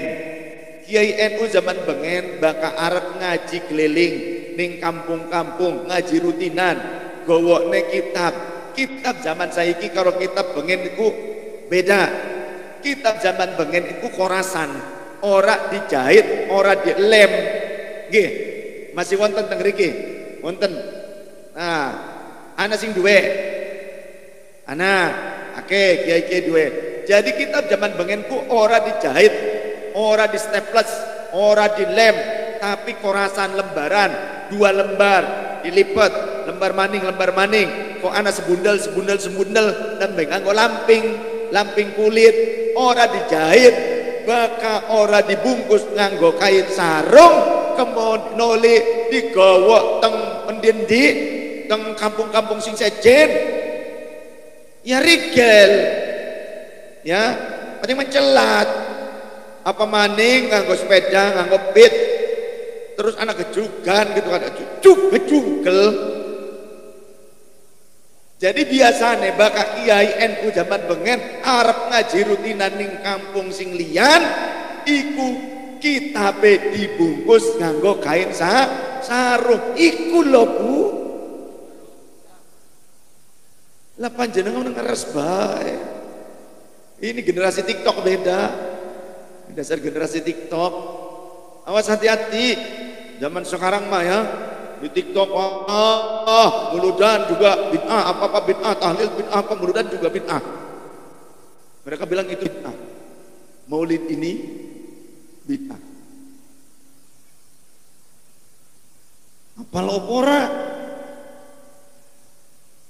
Maulid ini kok dibid'ah-bid'ahkan. Oh, nanti tahun depan panggil Hadrah Ahbabur Rasul saja. Ini ngikut juga bareng.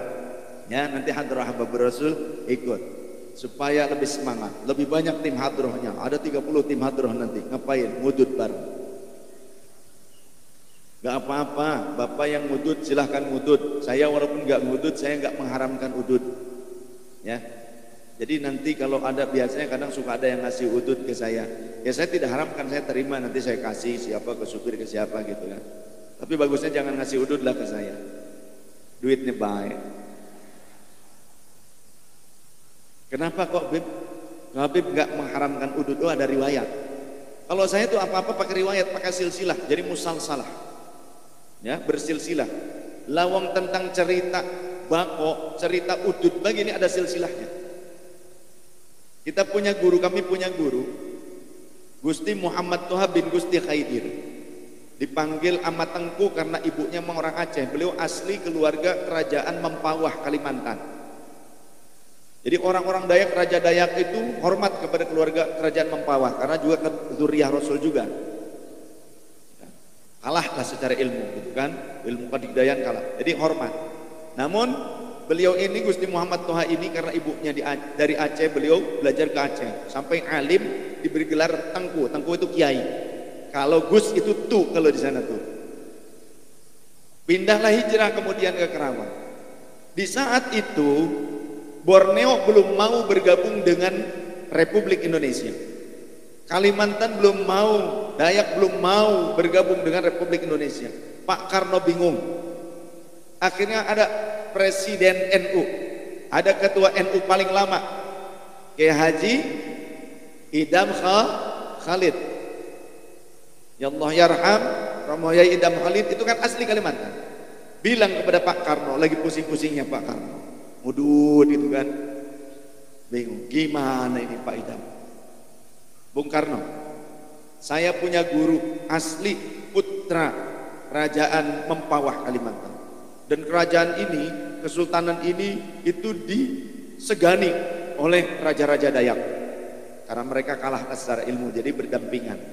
Bahkan orang-orang Dayak ini juga sering mengantarkan hasil-hasil palawija mereka. Ayo kita kalau begitu ke Kalimantan. Tidak di Kalimantan Pak. Guru saya ini, orang tua kami ini sekarang sudah ada di Karawang, menikah dengan orang Karawang, tinggal di Karawang. Baik kalau begitu kita ke Karawang. Saat itu datang ke Karawang, datang ke Sadamalun, dikawal oleh tentara. Bung Karno, Pak Idam Khalid kawal. Kata Mama Tengku atau Gusti Muhammad Toha, saya minta waktu ya untuk mengirim utusan keluarga saya jumpa dengan Raja Dayak supaya bisa menerima kedatangan kita kelak, kunjungan kita ke sana, ke Borneo. Baik, diberikan waktu, diutus keluarganya, sudah dapat kabar bahwa Raja Dayak siap menerima kunjungan Gusti Muhammad Toha dan Presiden Republik Indonesia. Baik, Bung Karno dikasih tahu, datang lagi ke Karawang, tapi kata Mama Tengku, Pak, tolong siapkan tembakau yang banyak dan juga garam. Bung Karno bikin memo, kemudian ke menterinya, berikan nih, siapkan garam. Kemana? Ke Eretan. Jadi ngambil garam di Eretan itu pakai truk-truk tentara, dibawa ke Tanjung Priok. Kemudian bikin memo ke Kudus, nyiapin tembakau yang sudah diolah, bako mole, ya, mole tampang yang begitulah. Pakai truk tentara, diangkut bal-balan, truk-trukan, diangkut bawa ke Tanjung Priok. Kemudian dinaikkan ke kapal laut, dibawa ke sana ke Kalimantan bareng dengan beliau-beliau. Ketika sudah sampai di Kalimantan, itu di jalan setapak menuju ke rumah tinggi, menuju ke tempat tinggal Raja Dayak, ada di pohon yang paling tinggi. Kemudian di bawahnya itu ada rumah tinggi juga tapi panjang, itu tempat menerima tamu kehormatan. Sepanjang jalan itu orang-orang Dayak depan-depanan begini, Gusti Taha, ini rombongan Bung Karno lewat pakai mobil-mobil truk tentara.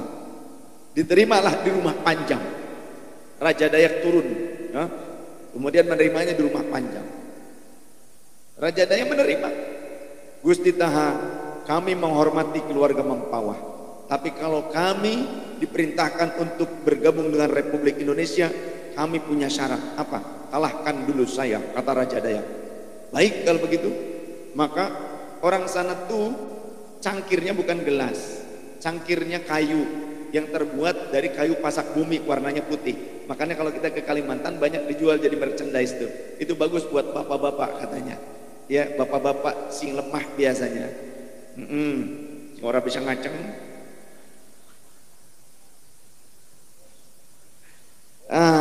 Minum pakai itu katanya ya.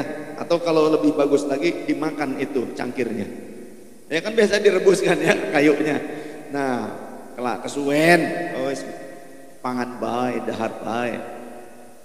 Disediakan ada cangkir, disediakan air. Kemudian Raja Dayak itu mengeluarkan kerisnya yang panjang, dicelupkan bilahnya itu ke air, cair, hilang, tinggal gagangnya baik, tinggal gagangnya baik. Kata Raja Dayak, wahai Gusti Taha, silahkan diminum. Oleh Mama Tengku Gusti Muhammad Toha, doa dulu beliau. Beliau itu murid dari eyang saya. Eyang saya namanya Sayyid Ahmad Zakaria Ba'adawi bin Muhammad Syarif. Ayah dari kakek saya pernah menjadi pengajar di Masjidil Haram, salah satu mufti di Masjidil Haram di masa itu, di masa Syarif Hussein Al-Gadri sebelum dikudeta. Salah satu atau di antara murid-murid eyang saya, ayah kakek saya, yang jadi muridnya di antaranya Ki Haji Bishri Sansuri, besannya Mbah Hashim Ash'ari, kakeknya Gus Dur dari pihak ibu, itu murid eyang saya. Kemudian Syekh Yasin Al-Fadani, Syekh Yasin Al-Fadani juga itu murid eyang saya, ya. Dan banyak ada beberapa yang lain. Jadi diminum, sebelum diminum doa dulu, karena beliau seorang ulama, tapi pakai bahasanya bahasa Kalimantan, bahasa Mempawah. Bismillahirrahmanirrahim. Wassalaili hamba berkehendak dalam pegangan Nabi Muhammad sallallahu alaihi wasallam. Waliyatalattafu syirun nabikum ahada. Hamba minta lepaskan daripada bahaya yang 44 serta 22. Jin sama jin, syaitan sama syaitan, longga sama longga, wali sama wali, yakmanu rudakutu misang mula menjadi aku ilaling puri pemutus selama besi keling. Kun fayakun, minta berkah doa la ilaha illallah Muhammad Rasulullah SAW. Sampai ya, sampai ke situ mencelat. Masya Allah. Ini memang, waduh, sampai ibu-ibu sampai usap-usap itu sampai kena rai deh kayaknya, Mas. Masya Allah, bapak-bapak sampai bluk. Ini doa mantap banget ini, ya. Diminum sama Gusti Muhammad Toha. Setelah didoakan, Bismillahirrahmanirrahim.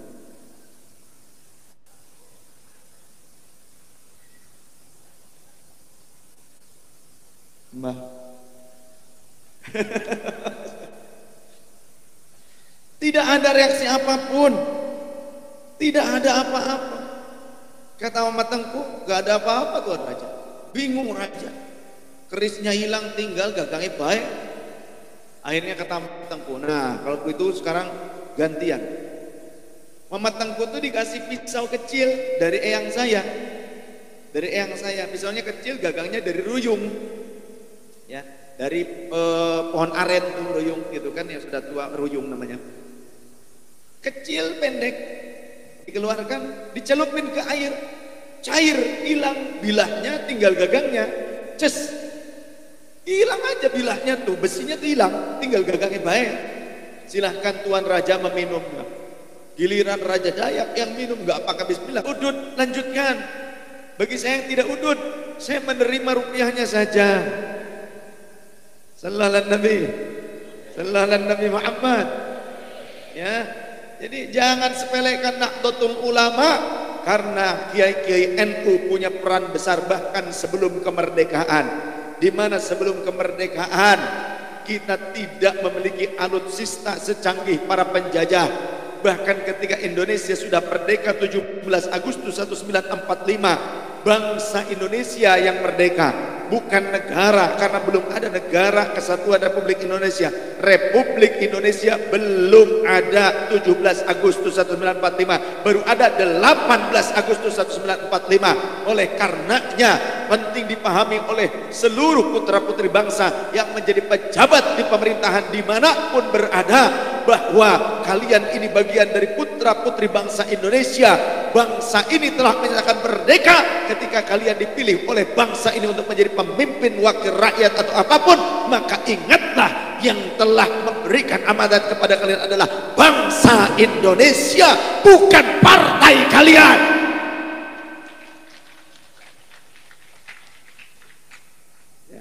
Dan bangsa ini perlu kekokohan dan perlu penerus kemerdekaan, yang meski kemerdekaan ini yang baik, yang bagus, yang berdedikasi. Dan tak mungkin kita memiliki putra-putri penerus bangsa yang baik kalau kaum ibunya tidak baik, Kalau kaum ibunya senang ngaji, insya Allah anak-anaknya dididik dengan akhlakul karimah.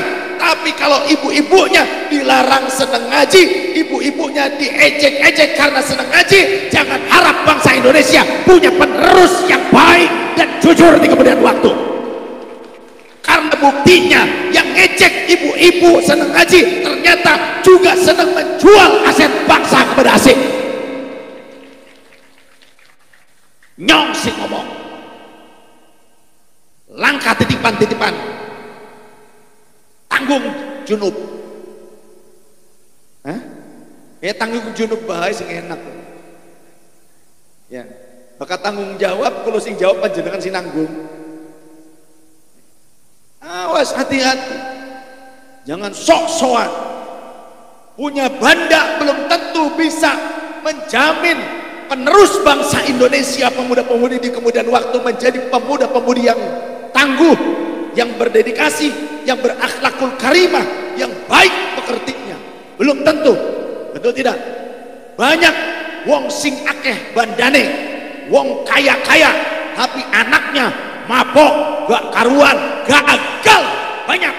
Tapi tak terhingga anak orang miskin ketika orang tuanya mendidik dengan ngaji, mendidik dengan ilmu agama, mendidik dengan akhlakul karimah, di kemudian waktu anak-anak seperti itu menjadi pemimpin besar di kemudian waktu. Contoh Pak Jokowi, Pak Bahlil Lahadalia itu dulu, dia itu Pak Bahlil, ngerti Pak Bahlil? Tahu Pak Bahlil?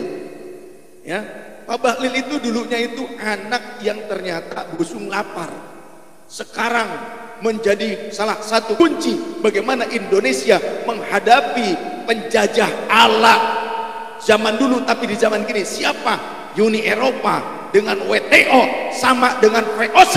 Itu VOC di zaman sekarang mereka memaksa bangsa-bangsa lain termasuk Indonesia yang memiliki kekayaan alam yang banyak supaya apa? Diperas, disuplai terus kepada mereka.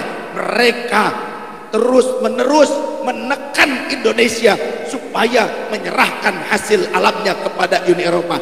Pak Jokowi, Pak Bahlil, dan teman-teman kita yang berjuang saat ini, kita akan lawan WTO. Mereka itu sama dengan VOC Belanda. Kita harus bareng-bareng. Jangan ini mah putra-putri bangsanya sedang berupaya melawan asing, sirane nyocot baik. Pemerintah begini-begini, tapi infrastruktur jalan tol dipakai. Waduh, nyocot banget, kurang syukuran. Ya, awas, hati-hati. Saya bukan tim sukses, saya nggak ikut-ikutan dengan partai, tidak. Walaupun tokoh-tokoh partai banyak yang datang minta doa ke saya, urusannya nggak ada yang lain. Katanya kalau saya ngomong gini, wah dibayar sama pemerintah. Enggak, dari Pak Kepala Desa juga belum dapat bayaran saya sekarang. Iya, ada bukan kepala desa yang ngasih, ya, panitia. Barangkali kalau udah ngomong gini nambah. Oh, tetap dari kepala desa katanya. Oh, ternyata panitia juga tetap dari kepala desa. Berarti kepala desa ini santri. Alhamdulillah. Mudah-mudahan panjang umur sampai umur 462 tahun. Kepanjangan. Kadang begini, hidup ini kadang kita tuh tidak dihargai oleh orang lain, betul tidak? Barangkali kalau umurnya sudah panjang 462 tahun, kita akan dihargai miliaran rupiah karena sudah jenglot.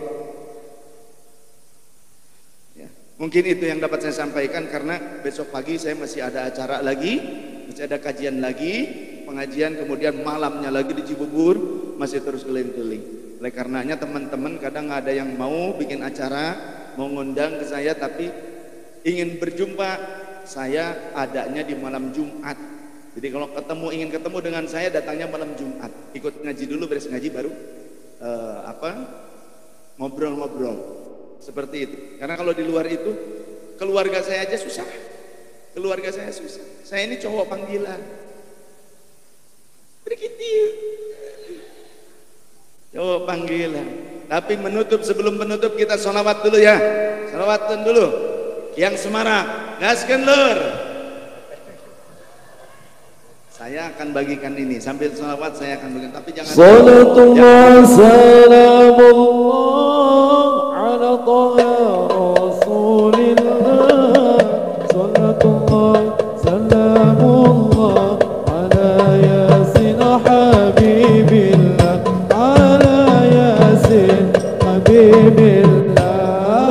salatullah salamullah ala rasulillah salatullah salamullah ala yasin habibillah ala yasin habibillah jumpa tikir wali jawa urid sunat kali jawa wis mashhur ik wis wadara tadi wali tadi raja tadi wali tadi raja salatullah salamullah ala rasulillah salatullah salamullah ala yasin habibillah ala yasin habibillah. Nalan Nabi. Alaihi Nabi Muhammad. Doa jangan saya yang memimpin. Doa yang mimpinnya kiai di sini, ulama di sini. Saya niat tabarrukan, ngalap berkah dengan doa kiai kita di sini, ulama kita di sini. Jika panjenengan sedoyo, panjenengan sedanten niki sabet saged ngurmati kiai saking luar daerah, harusnya panjenengan sedoyo niki kedah langkung-langkung takliman wa takriman dumateng guru ingkang wonten teng desa niki. Jika panjenengan bisa menghormati saya yang datangnya tentatif seperti ini, saya mohon hormati kiai kita, guru kita, ustadz ustadzah, guru sing mulang wudu, sing mulang sholat, sing mulang alif ba ta ta, tulung dimuliakan. Nggih, sanggup, siap, muliakan, perhatikan. Lihat gentongnya ada berasnya apa enggak, kalau ada berasnya ojo dicolong. Maksudnya diperhatikan kanggo sangu uripe. Jangan sampai kita mendulang ilmu dari mereka tapi kita tidak mau memperhatikan bagaimana kehidupan mereka. Tolong jangan menjadi orang, jangan menjadi kaum yang nanti akan dicabut nyawanya dalam keadaan su'ul khotimah. Karena salah satu dari sebab su'ul khotimah adalah tidak peduli dengan ulama, guru-guru di sekitar kita, ustadz-ustadznya sekitar kita. Nanti yakhrujuna minad dunya bighairi imanin, itu yang dikhawatirkan. Adabnya 3, yang pertama ulaha yurfa'ul barokah min kasbihim, dicabut keberkahan dari kasabnya, usaha punya apa tetap baik rugi baik, enggak berkah. Kemudian yang kedua yusallituhumullahu sultanan zaliman, Allah akan kuasakan para pejabat-pejabat yang zalim. Yang ketiga yarjuna minad dunya bighairi imanin, mati tanpa membawa iman, enggak ada yang tahu. Setan pada saat itu menyerupai orang-orang yang kita cintai. Kemudian datang membawa air, orang yang sedang sakaratul maut itu waduh atsyanan, dalam keadaan yang luar biasa haus itu kan. Setan pura-pura, nak ini abah datang, mak datang teka. Ya, dulu kita tuh kan yang bagus ya Allah, ternyata itu fiksi, fiktif. Yang benar nih ini datang teman setannya bercahaya. Ini Tuhan yang benar, iman kepada dia, nanti ini air boleh kamu minum. Pada saat sakaratul maut ia ikut murtad, naudzubillah min dzalik. Itu akibat apa? Gak peduli dengan ulama di sekitar kita, gak peduli dengan guru-guru ngaji di sekitar kita. Tolong jaga guru ngaji di kampung ini ya. Hormati mereka, muliakan mereka, berikan penghargaan kita kepada mereka.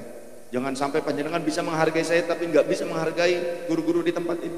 Walaupun sing mulang alif ba ta ta, ya Allah, tanpa mereka kita nggak mungkin ketemu Rasulullah bisa baca atau langsung belajar ke malaikat Jibril gitu, nggak mungkin. Yang mulang wudu sing bener, sholat sujud ruku sing bener, tanpa mereka mungkin sholat kita acak-acakan. Hormati mereka, yang mereka mengajarkan bagaimana kita bisa mendapatkan ridhonya Allah. Demikian. Sebelum doa saya ingin menyematkan sebuah tanda cinta. Ya, ini siapa ini? Panitia, ketua panitia. Ayo sok mangga.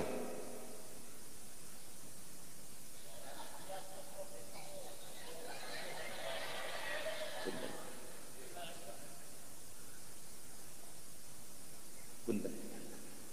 Ah, miring. Ojo sampai ngadep kula. Lah engko dipotone bokonge apa priwe? Deg-deg ya. Ai, deg-deg pisan. Bagaimana perasaannya? Alhamdulillah khair. Bas. Ya Allah. Ya. Bismillah. Pemenang lomba khitan. Bismillahirrahmanirrahim. Sing istiqomah, tetep jejeg ning dalane wong-wong NU. Amin.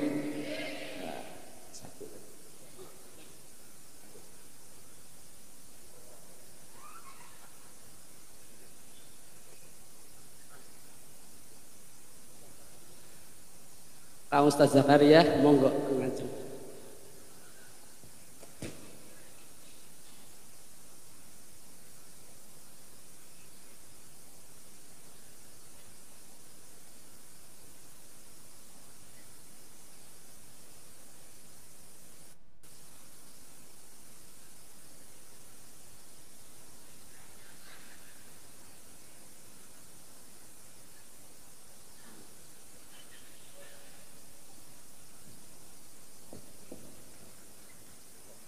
Alhamdulillah.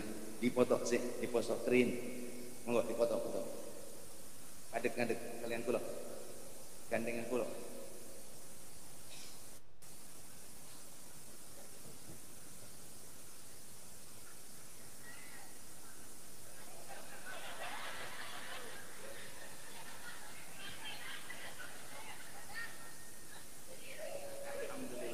Monggo. Alhamdulillah sami-sami. Sebelum bubar, saya minta ada nggak plastik sampah yang digunakan untuk mengambil sampah. Saya mohon jangan sampai mencoreng nama baik Islam. Ya, seperti ini sampah ini jangan ditinggalkan. Jangan ditinggalkan. Kalau bisa kita bawa, kemudian ada panitia yang nyusur sekarang, nyiapin bawa plastik sampah, yang ikhwan, yang akhwat. Jadi nanti masyarakat akan memasukkan sampahnya masing-masing. Tolong jangan judulnya pengajian, niat berseni hati, tapi malah nyampah. Kita ingin Indonesia ini indah. Jangan sampai orang Indonesia, wong Cirebon, karena saya banyak ketemu dengan wong Cirebon di Taiwan, di Korea banyak. Di sana mereka rapi, gak berani buang puntung sembarangan, gak berani meludah sembarangan, gak berani buang sampah sembarangan. Tapi pas balik maning lah, yo kok kayak mengkonon maning, balik nyampah maning. Jangan sampai jadi disebut sampah masyarakat, jangan. Apalagi buang sampah di kali seperti ini, gak bagus. Kayak wong sing ora mangan meja sekolahan. Kadang di kita mah udah jadi sarjana, pakai mobil yang mewah, buang tisu di jendela blum, buang botol minuman di jendela blum. Ya, jangan seperti itu. Makan saja sampahnya sekalian. Tuhan, saya tuh kalau di mobil ada plastik sampah khusus, jadi sampah diplastiki. Bahkan kalau di hotel tadi gitu, itu biasanya petugas hotel tuh kok sampai rapi lagi sih? Sama Umi sampah-sampah dikumpulin diplastikin, nanti kita bawa ke tempat sampah. Begitu kan kita. Walaupun ada petugas hotel biarin, enggak, kita enggak begitu. Saya kemudian coba pinjam pila, sewa pila, padahal sewa pila di Bandung contoh. Kemudian kita pakai dengan keluarga. Sebelum kami meninggalkan tempat itu, kita cuci-cuciin piring, kita pel, kita rapi. Sampai nelpon yang petugas pilanya. Umi, kok ini sampai rapi lagi, gak ada cucian satupun, sampah semuanya sudah diikat dengan plastik di tempat sampah semua. Kami itu ngapain lantas kami ini? Kami cuma ngelihat karena sudah dalam kondisi rapi lagi semua. Umi, kalau perlu apa-apa hubungi kami. Sampai sebegitunya, karena kami ingin menunjukkan orang Islam Indonesia itu orang Islam yang memang mengamalkan ajaran yang rahmatan lil alamin. Jangan ngaku nih wong Cirebon akeh wong Islam, tapi kali nih akeh sampah. Wis matai sira buang. Ya, plastik, karung sampai bantal dibuang-buang. Saya mendidik santri-santri saya begitu. Di sana di Karawang, got kita turun ke got langsung, ya bersihin sampah. Padahal kita juga bayar sampah. Tapi kita bersihin got terus, bukan cuma lingkungan rumah kita, bukan lingkungan majelis saja, sampai kok ruko-ruko kita bongkarin, kita ambil, ternyata ada bambu, ada apa. Saya mengajarkan teman-teman begitu. Barang langsung sampai masuk ke got, ke gonggo tuh, sampai masuk ke got, ke dalam, ke got tuh, ke dalamnya perukin. Oh udah bangkai tikus segala macam. Kita tuh seperti itu. Tolong kiai-kiai, didik umatnya ini jangan sampai nyampah. Jangan cuma biarin itu urusan kepala desa. Desa sih mumet. Kepala desa mumet. Ya. Apa maning kalau kiai-kiainya tidak mengajarkan yang baik, kiainya yang nyampah, buang ke sini, tambah mumet. Mau dinasihati ya kiai. Gitu kan. Yang lain katanya kiai bagai buat sampah sembarangan, jangan, tolong jaga lingkungan kita. Kalau bisa ini desa ini menjadi percontohan bagi desa yang lain, bahwa desa ini resik, tertib, genah, gemah ripah loh jinawi. Setuju? Siap tidak? Bangun desa ini menjadi desa yang bersih. Tunjukkan Islamnya orang sini adalah Islam yang rahmatan lil alamin, Islam yang benar-benar mencintai kebersihan, Islam ala Rasulullah sallallahu alaihi wasallam. Buktikan kalau panjenengan memang wong santri, buktikan kalau panjenengan orang bisa ngaji, buktikan kalau panjenengan adalah santri-santrinya Hadratus Syekh Hasyim Asy'ari, buktikan kalau dulu Hadratus Syekh Hasyim Asy'ari menyatakan tentang resolusi jihad, memberikan fatwa tentang resolusi jihad, supaya apa? Membersihkan Indonesia dari sampah-sampah asing yang ingin menguasai bangsa kita. Sekarang bagaimana caranya kita melanjutkan kemerdekaan ini? Maka bangunlah Indonesia menjadi Indonesia yang bersih, gemah ripah loh jinawi, yang benar, didik anak-anak kita menjadi pribadi yang berakhlakul karimah. Terima kasih. Subhanakallahumma bihamdika asyhadu an la ilaha illa anta astaghfiruka wa atubu ilaik. Ojo bubar sih, dongak sih. Yang pulang sebelum doa hilang sambat kalau nggak baik sedap. Ya, mohon maaf lahir dan batin. Wallahu a'lam bishawab. Wallahul muwaffiq ila aqwamit thariq. Wassalamualaikum warahmatullahi wabarakatuh. Doa. اللهم صل على سيدنا وحبيبنا وشفينا كريمنا ذخرنا مولانا محمد سلم رضي الله تبارك وتعالى عن اصحاب سيدنا الرسول اجمعين. اللهم صل على سيدنا محمد صلاة تنجينا بها من جميع الاهواء والافات وتقضي لنا يا الله جميع الحاجات وتطهرنا بها من جميع السيئات وترفعنا بها اعلى الدرجات وتبلغنا بها اقصى الغايات جميع الخيرات في الحياة وبعد الموت. اللهم طهر قلوبنا من كل وصف يبعدنا عن مشاهدتك ومحبتك وأمتنا على السنة والجماعة والشوق إلى لقائك يا ذا الجلال والإكرام يا من يرى ولا يرى يا من لا يحتاج إلى بيان حوائجنا. أنت تعلم في حاجاتنا، أنت تعلم في نياتنا يا الله. أنت أقرب إلي من حبل البريد. اللهم اجعلنا يا الله وأولادنا وذرياتنا وتلاميذنا من أهل العلم والخير والقرآن، ولا تجعلنا وأولادنا وذرياتنا وتلاميذنا من أهل الشر وأهل الدار وأهل الطغيان. اللهم يا ميسر كل عسير يسر لنا أمورنا يا الله وأمور أولادنا وأمور والدينا وأمور المسلمين والمسلمات من أمور الدنيا والآخرة. ربنا آتنا من لدنك رحمة وهيئ لنا من أمرنا رشدا. الله الأعظم الجليل الأكبر ومحيط من المخلوق بالأجهر، واكفنا شر كل شر بحولك وقدرتك الأكبر بحق بسم الله الله أكبر. وصلى الله على خير خلق سيدنا محمد النبي الأمي وعلى آله وصحابته وبارك وسلم أجمعين. فسبحان ربك رب العزة عما يصفون وسلام على المرسلين والحمد لله رب العالمين. رب استجب دعانا يا الله ببركة سورة الفاتحة.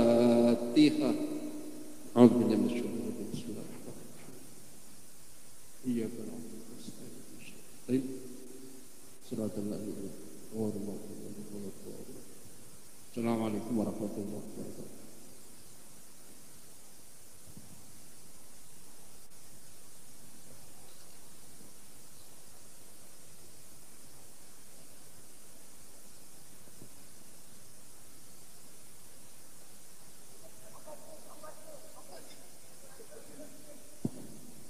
Allahumma salli ala sayyidina Muhammad wa ashghil li zalimin bi zalimin. Allahumma salli ala sayyidina Muhammad wa ashghil li zalimin الظالمين وأخرجنا من بين السالمين وعلى آله وصحبه وسلم. اللهم صل على سيدنا محمد وأشغل الظالمين بالظالمين. اللهم صل على سيدنا محمد وأشغل الظالمين بالظالمين وأخرجنا من بين السالمين وعلى آله وصحبه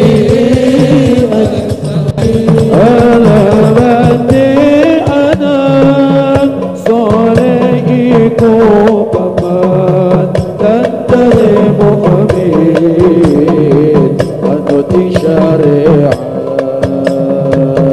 تهديه اللسانين على اسمتكني كابتو ملياءك بموضوعني يا رسول الله سلام عليك يا رفيع شاني ودرجي